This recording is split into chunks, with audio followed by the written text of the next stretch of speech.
issued a severe thunderstorm warning for north central Pecos County in southwestern Texas, southern Crane County in western Texas, until 8 p.m. Central Time.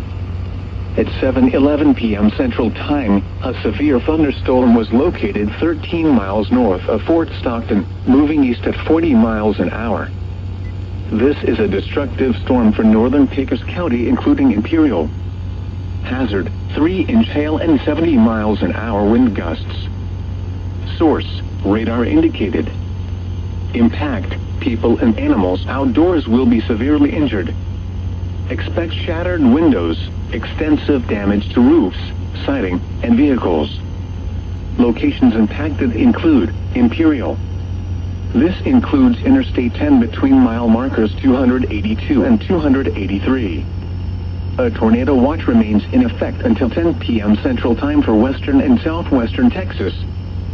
For your protection, move to an interior room on the lowest floor of a building. A tornado watch remains in effect until 10 p.m. Central Time for western and southwestern Texas.